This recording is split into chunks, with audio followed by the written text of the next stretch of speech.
오늘은 빌립보서 강의 22번째 바울의 사랑의 권면 첫 번째 이런 제목으로 말씀을 전하도록 하겠습니다. 지난주일 빌립보서 3장 말씀 마치면서 천국 시민권자에 대한 말씀 나누었습니다. 천국 시민권자, 즉 천국 백성의 삶은 어떠한 모습으로 살아가야 되는가에 대해서 세 가지를 말씀드렸습니다. 기억나십니까?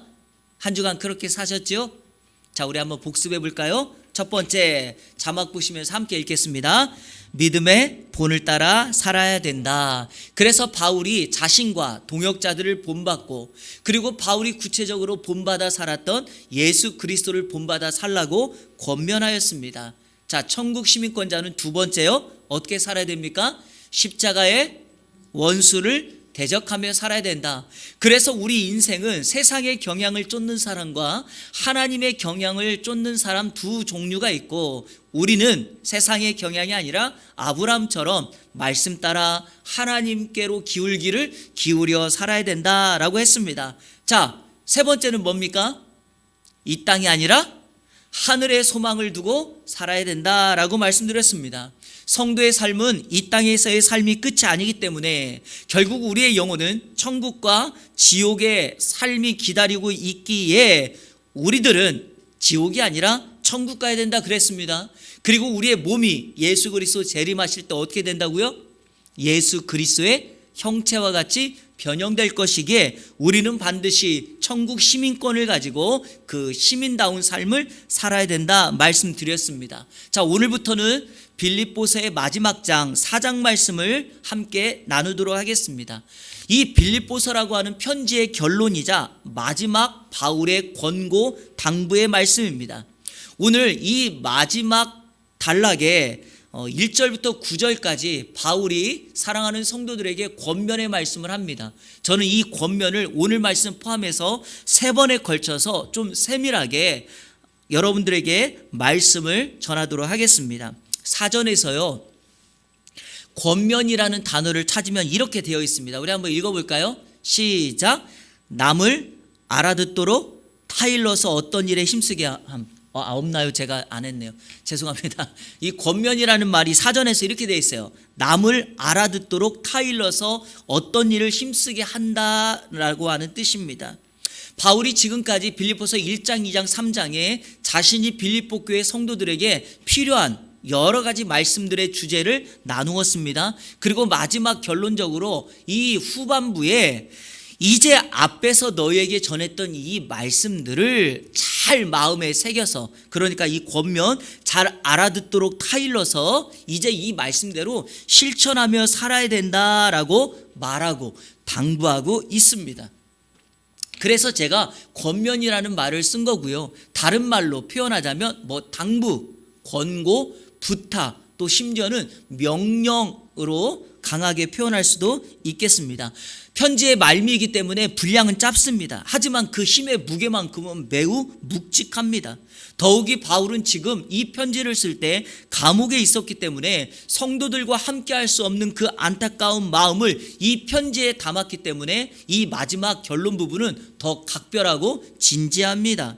자, 그러면 바울이 성도들에게 전한 목회자로서의 사랑의 권면 무엇일까요? 오늘 세 가지로 정리해서 말씀을 드릴 텐데, 오늘 1절부터 3절까지의 말씀 보면 바울이 그 권고의 말씀을, 권면의 말씀을 명령형으로 사용하고 있습니다. 그래서 저도 오늘 이 세 대지를 그대로 명령형으로 여러분에게 느낌을 살려서 말씀드리도록 하겠습니다. 자, 첫 번째 권면 한번 따라 볼까요? 주 안에 서라.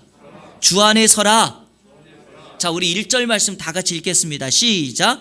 그러므로 나의 사랑하고 사모하는 형제들, 나의 기쁨이요 멸관인 사랑하는 자들아, 이와 같이 주 안에 서라. 아멘. 여러분, 이 1절 말씀은 문맥 흐름상 보면 4장에 붙어 있을 것이 아니라 원래는 3장 20절과 21절에 붙어 있어야 합니다. 여러분, 성경도 이렇게 동그라미로 단락 나눌 때 이 4장 1절이 어떻게 2절과 이렇게 나누어져 있죠? 그리고 3장 20절과 21절에 붙어 있을 것입니다. 그리고 오늘 말씀도 이렇게 시작합니다. 그러므로, 이 그러므로는 결론적 어구 아닙니까? 그러니까 3장 20절과 21절에 천국 시민권자의 삶을 살아가며 천국 소망을 두고 살아가는 성도들은 그러므로라고 하면서 권면, 결론을 내립니다. 하지만 저는 이것을요, 오늘 4장과 연결해서 바울의 사랑의 권면으로 말씀을 드리도록 하겠습니다. 왜냐? 이렇게 말씀을 나누어도 전혀 문제가 없기 때문이죠. 자, 오늘 이 말씀이 주 안에 서라는 이 명령이 빌립보 성도들에게 사랑의 권면이 되는 이유가 하나가 있습니다. 그것은 오늘 1절에서 바울이 빌립보 성도들을 부르는 호칭 때문입니다. 바울은 빌립보 성도들을 그냥 성도라고 하지 않고 두 가지의 호칭으로 부릅니다. 자, 첫 번째, 나의 사랑하고 사모하는 형제들이다. 사모하고 사랑하고 사모한다. 그립다는 것입니다. 보고 싶다는 거고 늘 마음속에 너희를 담아두고 있다라는 것입니다. 우리 지금 영상으로 예배드리시는 성도님들 가운데 가정에서 고향에서 예배드리는 분들, 고향을 그리워하고 부모님을 사랑해서 지금 방문한 것 아니겠습니까? 그와 같은 마음이 있다는 겁니다. 자, 두 번째, 바울은 빌립보 성도들을 이렇게 호칭합니다. 나의 기쁨이요 면류관인 사랑하는 자들, 이렇게 호칭합니다. 엄밀한 의미로 말해서 빌립보 교회 성도들은 바울의 사역의 열매이자 결과입니다. 바울이 열심히 복음을 전해서 그 결과로 교회가 세워졌고 성도들이 세워졌으니 그들은 바울의 기쁨이자 면류관이 맞습니다. 종종 우리가 부모들이 자식들을 뭐라고 표현합니까? 이 아이들, 이 자식들 내 기쁨이고 내 면류관이에요 라고 말하지 않습니까? 그런 것처럼 바울이 영적 아비로서 영적인 자녀들인 빌립보 교회 성도들을 그렇게 호칭하고 있는 것입니다. 그러니까 이 말에 담겨진 의미는 무엇일까요? 나는 빌립보 교회 성도들의 영적 아비이다라는 것이죠. 오늘 우리 목회자들을 가리켜서 교회에 영적 아비된 자 이런 표현을 하는데 아마 여기서 나온 것이 아닐까라는 생각을 해봅니다. 바로 그 영적 아비 바울이 사랑과 그리움의 마음으로 그 성도들에게 이렇게 권면합니다. 너희 성도들아 주 안에서 서야 된다라고 말합니다. 여러분, 이 서다는 말은 영어로 스탠드인데 그냥 단순히 서다 이런 의미가 아닙니다. 이 말을 쓸 때는요, 뒤에다가 영어 단어 하나를 더 붙입니다. stand firm, 견고히 서라, 이런 의미예요. 그러니까 이 서다라는 말은 우리가 어느 장소, 어느 자리에 있든지 굳건히 그 자리를 버티고 서 있어야 된다, 이런 뜻입니다. 사랑하는 성도 여러분, 성도들은 마땅히 있어야 될 자리에 서 계셔야 됩니다. 그런데 오늘 바울이 주 안에 서라고 했으니 구체적으로 그곳이 교회인지 집인지 이런 표현을 하지 않습니다. 구체적인 장소를 말하지 않았으니 우리가 어디를 가든지 어느 장소에 서 있든지 그 장소에서 굳건히 주님 안에서 서 있어야 된다라고 말합니다. 사랑하는 성도 여러분, 우리가 교회에 있을 때나 세상에 있을 때나 직장에 있을 때나 가정에 있을 때나 어디에 있든지 우리는 주님 안에 서야 될 줄로 믿습니다. 그런데요 여러분, 우리 실제 삶에서 주 안에 서기가 쉽습니까? 쉽지 않습니다. 왜냐하면 우리 주변에 우리의 마음과 시선을 빼앗아 우리를 미혹해하고 유혹해하는 요소들이 주변에 너무 많습니다. 그래서 한순간이라도 내가 몸부림치지 않으면 쉽게 탈선해 버리고 맙니다. 제가요, 이 말씀 준비하면서 한 가지 묵상했던 포인트는 이것입니다. 우리 성도들이, 신앙인들이 세상 살아가는 동안에 매우 힘들어하는 것 중에 하나가 바로 이 문제입니다. 내가 지금 속해 있는 직장과 그 장소에서 신앙인이라고 하는 고백을 하며 살아갈까? 아니면 숨겨야 될까? 이런 애매한 이런 자세가 있습니다. 왜냐? 손해받을지도 모르고 때로는 어떤 공격을 받을지도 모른다는 거죠. 바로 이와 같은 세상에 우리가 살고 있습니다. 지금 우리 한국 사회에 참 어려움이 많습니다. 지금 이상하게 새벽에도 잠깐 말씀드렸지만 때 아닌 무속 논쟁, 무속의 바람이 불고 있습니다. 지난 1월 27일 목요일에 몇몇 무속인 단체에서 한 대통령 후보를 지지하는 선언을 공개적으로 했다고 합니다. 여러분, 저는 이거를 어떤 정치적인 것과 관련돼서 말하고 싶지 않습니다.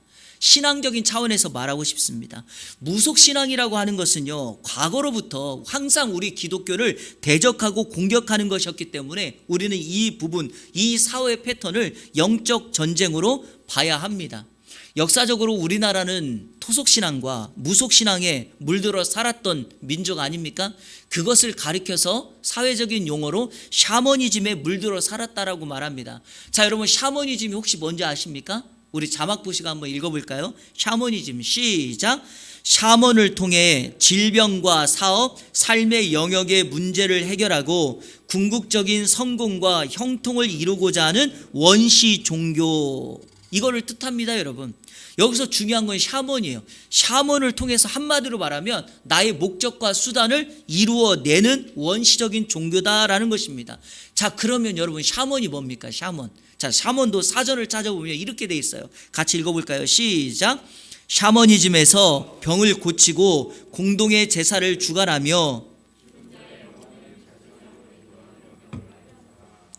그러니까 샤먼은 누굽니까? 어떤 한 사람의 목적을 이루고 제사나 성공과 형통을 위해서 제사를 지내고 무언가 역할을 하는 사람, 존재가 바로 샤먼입니다. 그래서 샤먼의 정확한 뜻은 매개체입니다.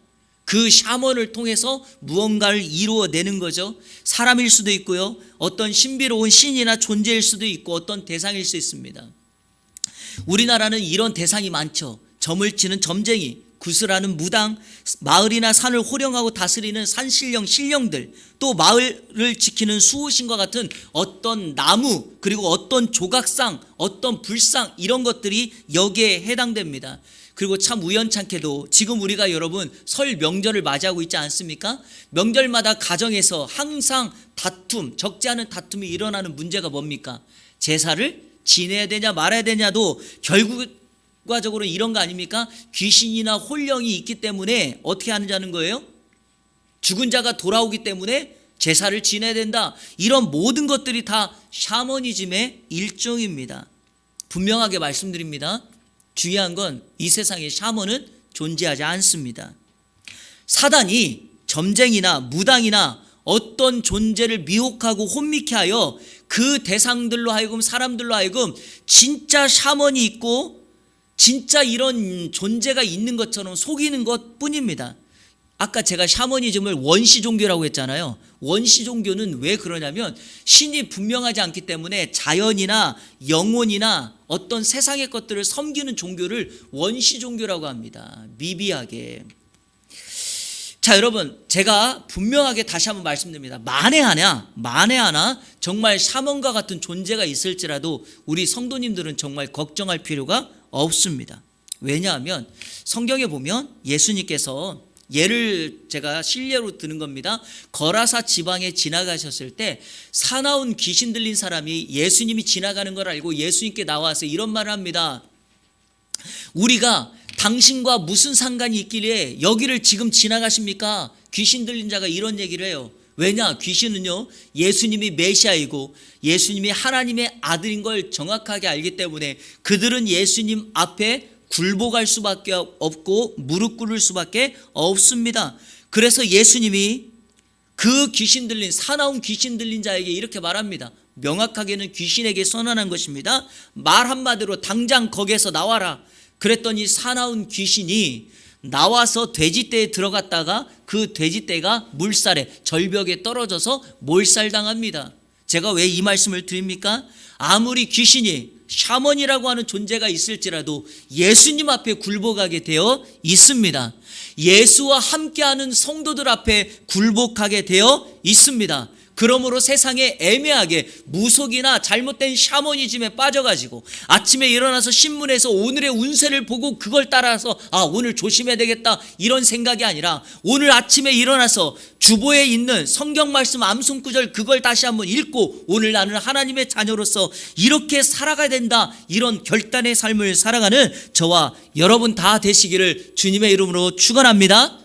바로 그것이 주님 안에 굳건히 서는 것입니다. 사랑하는 여러분, 주님 안에 굳건히 서십시오. 그러면 천국 백성으로서 하늘의 소망을 두고 이번 한 주간도 승리의 삶을 살아가게 될 줄로 믿습니다. 둘째로 한번 따라해볼까요? 주 안에서 같은 마음을 품으라. 바울이 빌립보 교회 성도들에게 이렇게 권면하며 명령합니다. 제가 2절을 읽겠습니다. 내가 유오디아를 권하고 순두계를 권하노니 주 안에서 같은 마음을 품으라.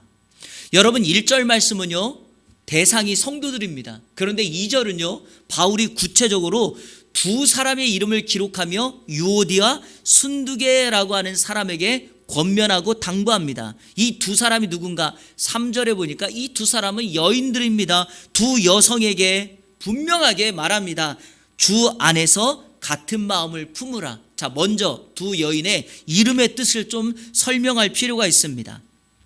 유오디아, 자, 자막 보시면 나오지만 멋진 여행, 순조로운 여행이라는 뜻이고, 여기에서 파생된 게 성공하다, 누군가를 돕다라는 뜻입니다. 자, 예를 들어 볼게요. 여러분 어느 여행을 계획했어요. 근데 그 여행이 계획된 대로 순조롭게 잘 맞춰졌어요. 그러면 이번 여행 어떻습니까? 잘 갔다 온 거죠? 바로 계획된 대로 순조롭게 여행이 진행됐다. 그래서 성공했다라는 뜻이 있다는 것이죠. 그러니까 이 유오디아라고 하는 이름의 뜻이 무엇입니까? 순조로운 여행에서 나온 성공하다, 누군가를 돕다라는 것입니다.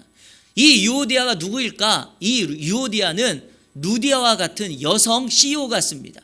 적어도 어떤 분야 자신의 일에서 성공을 거두었던 사람으로 우리가 추론해 볼 수 있다는 거죠. 자, 순두계. 이 순두계 할 때마다 성도들이 꼭 하는 게 순두부찌개를 생각해요. 순두계는 우연한 일, 이런 뜻입니다. 우연한 일. 우연히 누군가를 만나 우연히 어떤 일을 하는 사람을 일컫는 의미입니다. 쉽게 말해서 일은 참 잘해요. 그런데 이 여인이 우연히 그 일을 해요. 하고 싶어서 계획대에서 준비해서 하는 게 아니라 우연히 그 일을 합니다. 그런데요, 잘해요.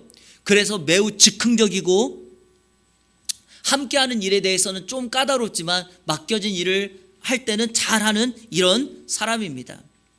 여러분, 빌립보 교회가 어떻게 세워졌습니까?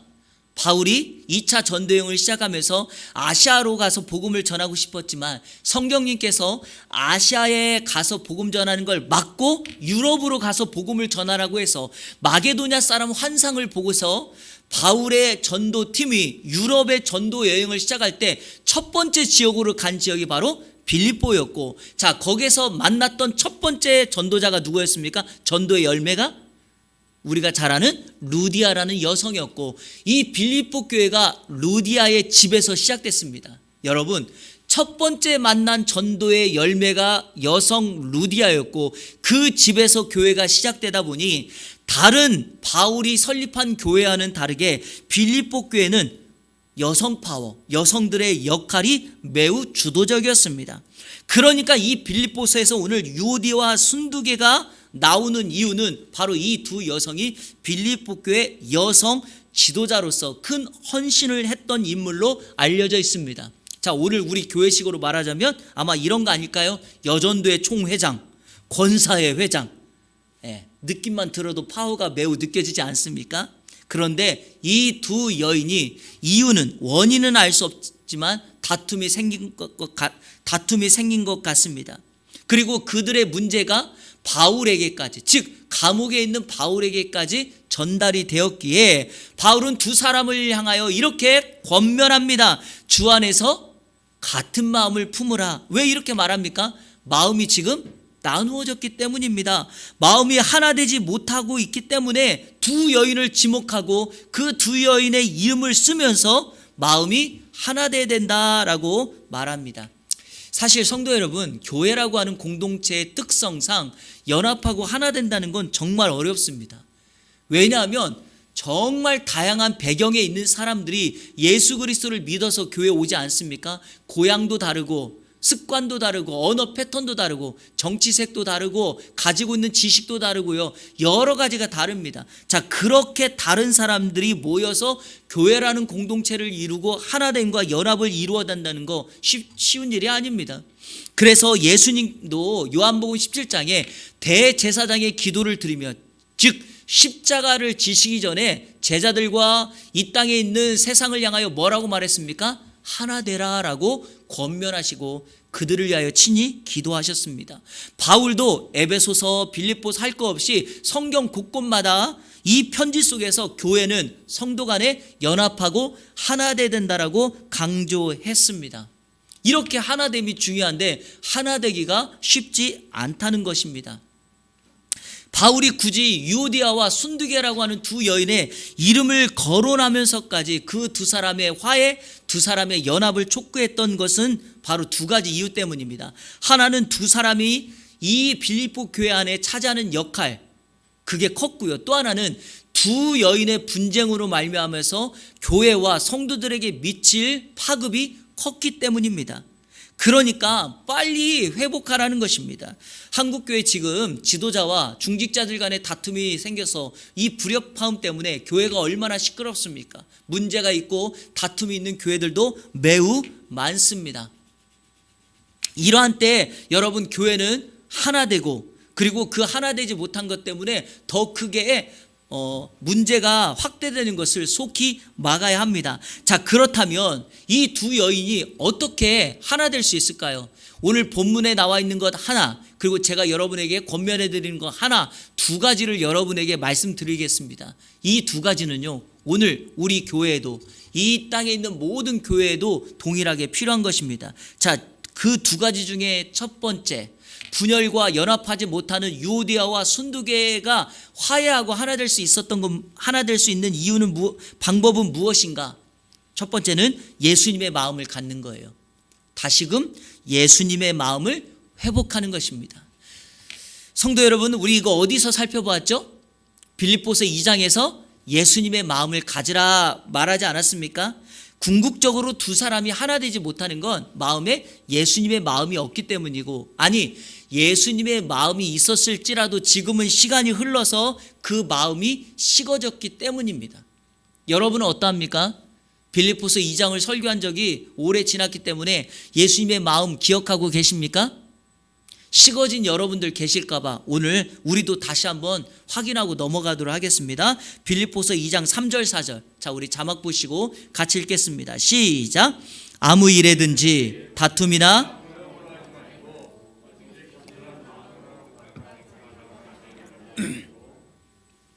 각각 자기 일을 돌볼 뿐더러 또한 각각 다른 사람들의 일을 돌보아 나의 기쁨을 충만하게 하라. 제가 이것을 시옷의 마음이라 그랬습니다. 인격적으로는 나보다 상대방을 더 높여주고 섬겨주는 것, 사역적으로는 자기 일만 생각하거나 자기 일만 하지 말고 타인의 일을 먼저 돌보아주고 자기 일처럼 생각하라는 것. 여러분, 이게 진정한 공동체이고 이게 진정한 예수 그리스도의 마음입니다. 이 예수 그리스도의 마음을 가질 때 교회는 하나 될 수 있습니다. 자, 여러분 보세요. 그 상대방이 나보다 높다라고 섬겨주는데 문제가 일어날 수 있겠습니까? 아니, 그 사람의 일이 내 일보다 더 중요하다고 생각하고 그 사람을 돕는데 문제가 생길 수 있겠습니까? 그럴 수 없죠. 자, 두 번째, 다른 하나, 이건 제가 여러분에게 권면해 드리는 것입니다. 두 번째 방법은 한번 따라해 볼까요? 예수님처럼 살라. 예수님처럼 살라. 이거 정말 쉬운 일은 아니지만 예수님이 가신 십자가를 묵상하고 지셨던 십자가를 묵상하고 그분이 가신 길을 따라갈 수만 있다면 우리는 그렇게 할 수 있습니다. 자, 그러면 그 법칙이 뭔가? 갈라디아서 2장 20절입니다. 같이 읽겠습니다. 시작. 내가 그리스도와 함께 십자가에 못 박혔나니 그런즉 이제는 내가 사는 것이 아니요 오직 내 안에 그리스도께서 사시는 것이라.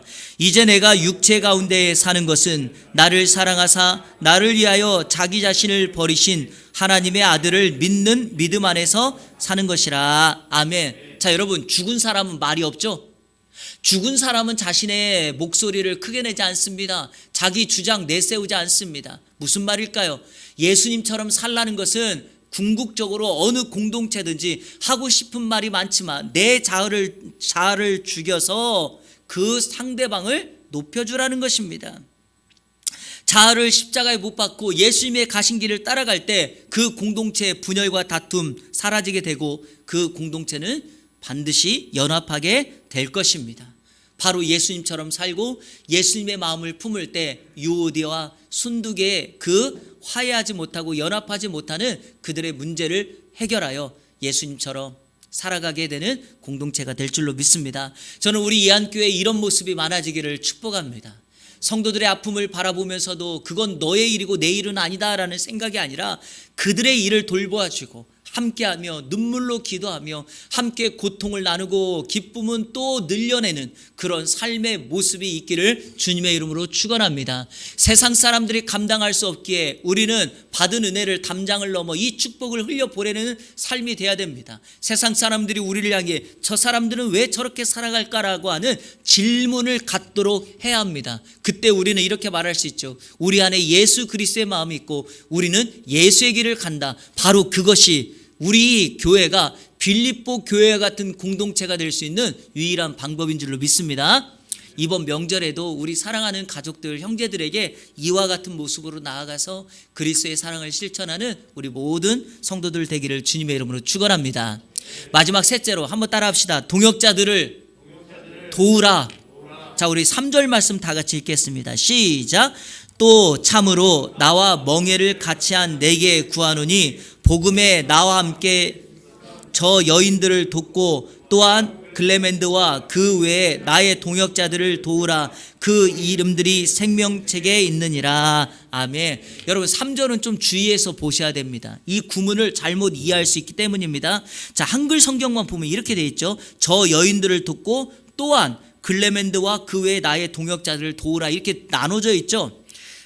그런데 여러분 이것이요 그렇게 구문이 되어 있지 않습니다. 이렇게 되어 있어요. 자, 이해를 위해 우리 새번역 성경으로 다시 한번 읽어보겠습니다. 자, 시작. 그렇습니다. 나의 진정한 동지여 그대에게도 부탁합니다. 도와주십시오. 이 여인들은 글레멘드와 그 밖에 나의 동역자들과 더불어 복음을 전하는 일에 나와 함께 애쓴 사람들입니다. 그들의 이름은 생명책에 기록되어 아멘. 핵심이 뭡니까? 이 여인들을 도우라. 이게 핵심이에요. 이 여인들은 바울이 전도 사역을 할 때 복음을 전할 때 자신을 잘 도와주었던 사람들이기 때문에 이 여인들을 그냥 방관하지 말고 열심히 세우도록 도와주라는 거예요. 근데 여러분 이 말을 누구에게 지금 하고 있습니까? 1절은 성도들에게, 2절은 유오디아와 순두교에게, 자 3절은 누구에게 하죠? 나와 함께 멍에를 같이 한 자, 이렇게 말합니다. 여러분 멍에를 같이 한 자, 바울과 멍에를 같이 한 자가 누군지 이름이 없어요. 정확히 누군지 모르겠어요. 제가 주석을 여러 개를 찾아보니까 가장 대표적으로 말하는 게 에바브로디도나 함께 복음을 전하고 나누었던 실라 디모데라고 하는 추측이 가장 많이 있지만 아무튼 이름이 나와 있지 않습니다. 자, 그런데 여러분 멍에라는 것을 한번 설명을 드려볼게요. 멍에가 뭐죠? 밭을 갈 때 소나 말에게 이렇게 머리에 씌우는 막대기예요. 근데 여러분 멍에는요 늘 뭡니까? 짝으로 씌우게 돼 있어요. 뭔지 아시죠? 멍에를 할 때는 짝이 있다는 겁니다. 그래서 예수님께서 마태복음 11장에 뭐라고 말합니까? 내 멍에는 쉽고 가볍다. 내 멍에를 메라. 이렇게 말합니다. 자신과 예수님과 같이 멍에를 메고 살아가는 사람은요 어떤 인생의 짐, 수고, 질병, 고통이 찾아와도 가볍다라는 겁니다. 바울도 지금 그 말씀하고 있습니다. 자신이 복음을 전할 때 여러 사람들에게, 유대인에게 당했던 고난과 아픔이 있지만 멍에를 같이 메고 그 고난의 길을 같이 갔던 사람들, 지도자들은 전혀 인생에 찾아오는 어려움이 없다. 그리고 그런 리더에게 바울이 오늘 말합니다. 너희들이 저 유오디아 순두개를 잘 도와줘라. 자, 그런데 여러분 제가 이 말을 동역자를 도우라라고 말했던 이유는 뭡니까? 이런 사람들, 주님의 길을 가고 바울과 같이 멍에를 맨 사람들은요 유대와 순두개뿐만이 아니라 모든 교회 주변에 있는 사람들을 다 도울 수 있어야 됩니다. 그런 의미에서 우리 성도님들 주님과 함께 멍에를 맨 자가 되기를 주님의 이름으로 축원합니다. 그리고요 교회에서 우리가 어떤 방향을 향하여 딱 설정해 나갈 때 여러분들이 조금 힘들어도 여기 서 있는 목사가 우리 한번 이번 올해는 어떻게 했으면 좋겠습니다 라고 하면 여러분 같이 멍에를 매는 입장으로 같은 마음을 가지고 나아가면 우리 교회가 반드시 여러분 바른 길, 건강한 길, 그리고 성경에서 말하는 그와 같은 모습으로 서게 될 줄로 믿습니다. 적어도 여러분 바울과 같은 마음을 가진 사람은 교회 문제를 방관하지 않고 유오디아 순두개 서로를 도울 수 있습니다.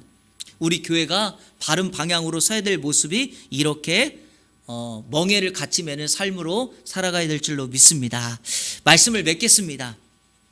오늘 말씀을 맺으면서 바울이 동역자들을 도우라고 말하면서 바울과 함께 멍에를 맨 자에게 부탁하면서 마지막 3절 하반절에 오늘 강조했던 말을 오늘 말씀의 결론으로 하고 좀 정리를 하도록 하겠습니다. 이 말이 참 오늘 제 마음에 남습니다. 이렇게 기록되어 있죠. 그 이름들이 생명책에 있느니라. 설날을 앞두고 유독 이 말씀이 마음에 남는 이유는 혹시 우리 가족 중에 그들의 이름이 생명책에 기록되지 않은 사람은 없는가라는 것을 다시 한번 생각해 보라는 의미인 것 같습니다. 여러분, 내 이름이 생명책에 있느냐 없느냐, 이거는 단순한 영의 문제가 아닙니다. 영혼과 관련된 생명의 문제인 줄로 믿습니다. 자, 성경 구절 제가 두 구절을 가져왔는데, 예수님께서 이 땅에 다시 오시겠다 마라나타를 선언하신 요한계시록 20장 15절 한번 볼까요? 시작. 누구든지 생명책에 기록되지 못한 자는 불못에 던져지리라. 자, 또 하나 요한계시록 21장 27절 시작. 무엇이든지 속된 것이나 가증한 일 또는 거짓말하는 자는 결코 그리로 들어가지 못하되 오직 어린 양의 생명책에 기록된 자들만 들어가리라. 아멘. 저는요, 이 세상에 있는 사람들이 세상 사람들에게 그리고 모두에게 인정받고 박수받아 영예의 삶, 성공의 삶을 살았을지라도 만약 그 이름이 어린 양의 생명책에 기록되지 않았다면 그 인생 잘 산 것 아닙니다. 그 영혼이 불못에 던져지게 될 터인데 그게 정말 잘 산 인생일까요? 바울이 왜 오늘 마지막 권면의 말에 그 이름들이 생명책에 있다라고 하는 말을 굳이 왜 하는 것일까요? 저는 바울이 이런 마음으로 성도들을 권면하고 있는 것 같습니다. 우리가 인생을 잘 살고 여러 가지 일들을 이루면서도 결과적으로 우리의 이름이 마지막 그 생명책에 기록되어 있는 것이 내 인생에서 가장 중요하다고 한다면 오늘 이렇게 유대와 순두개가 다투는 건 무슨 의미가 있냐? 아니, 잘 살고 잘 먹고 사는데 우리의 이름이 생명책에 기록되어 있지 않다면 그것이 무슨 의미가 있느냐? 세계 여행을 다니면서 다른 사람들의 부러움을 사지만 그 이름이 생명책에 기록되어 있지 않다면 무슨 의미가 있느냐? 가슴을 치고 힘든 길을 가지만 우리의 이름이 생명책에 기록되어 있다면 하루하루가 매 순간순간이 하나님 앞에 기쁨이며 감사가 아니겠느냐? 바울이 멀리 떨어져 있는 성도들을 위해서 지금 지하 감옥에 있지만 그 마음을 성도들에게 전달하는 것 아니겠습니까? 사랑하는 성도 여러분, 우리 어제부터 설 명절 연휴를 보내고 있습니다. 여러분, 세상 사람들은요 늘 고향을 방문하면 주변 사람들에게 이런 말 듣고 싶어요. 누구 아들 성공했네. 저 사람 참 부자 됐네. 여러분, 이렇게 말을 듣기를 원해요. 근데 우리는 좀 다른 시각으로, 성도들은 다른 마음으로 살아야 되지 않겠습니까? 오늘 이 빌립보서의 말씀, 이 말씀을 마음판에 새기십시오. 정말 내 이름이 생명책에 기록되어 있을까?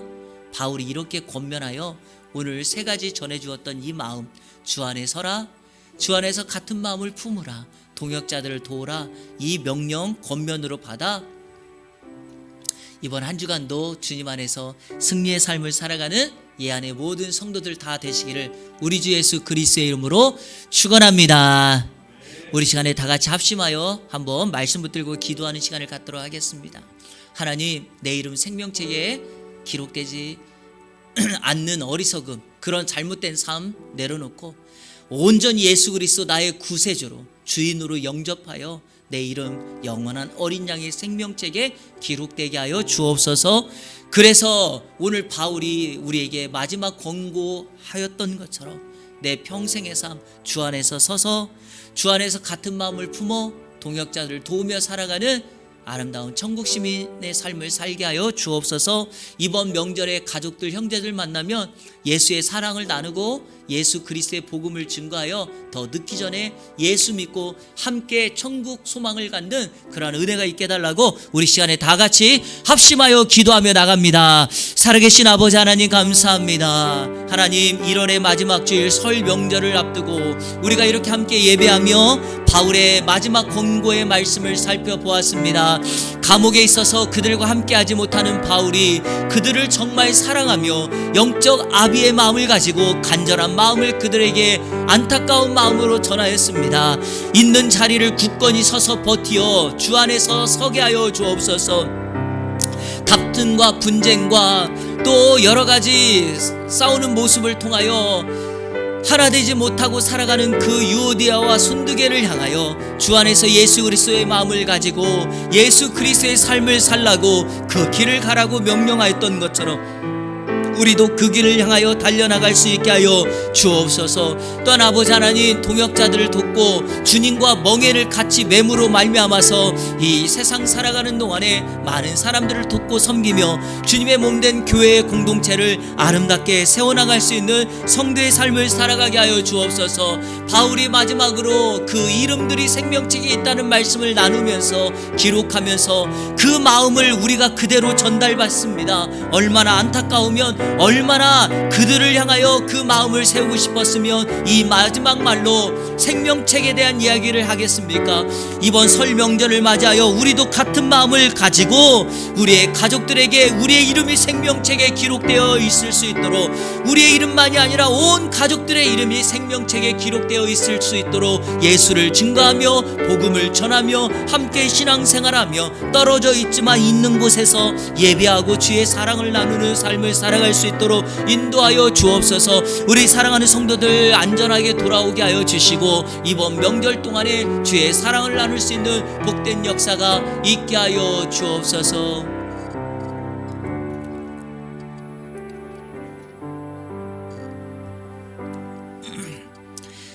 살아계신 하나님 감사합니다. 거룩한 주일 1월의 마지막 주일을 하나님께 예배하고 오늘 말씀을 통하여 바울의 권면엔 그 사랑의 권면의 말씀을 살펴보았습니다. 주 안에 서게 하여 주옵소서. 주 안에서 같은 마음을 품게 하여 주옵소서. 그리고 동역자들을 도와 예수님과 멍에를 같이 매며 살아가는 삶을 살아가게 하여 주옵소서. 바울이 감옥에 있어서 멀리 떨어져 있는 성도들에게 영적 아비의 마음을 가지고 그 이름들이 생명책에 기록되어 있다라고 하는 이유가 무엇이겠습니까? 생명책에 이름이 기록되어 있기 때문에 이 땅에서 여러 가지 사소한 것으로 다투고 살아가는 것에 마음 빼앗기지 말라라고 하는 것 아니겠습니까? 하나님, 우리도 이번 명절에 예수 그리스도의 사랑을 증거하고 함께 모든 가족들이 예수의 생명책에 기록되어질 수 있도록 주의 사랑과 복음을 전할 수 있는 기회가 될 수 있도록 인도하여 주옵소서. 오고 가는 길 안전하게 지켜주시고 무사히 우리 사랑하는 성도들 돌아오게 하여 주시고 함께 다음에 만나 기쁨의 삶을 나눌 수 있는 은혜가 있게 하여 주옵소서. 예수 그리스도의 이름으로 기도하옵나이다. 아멘.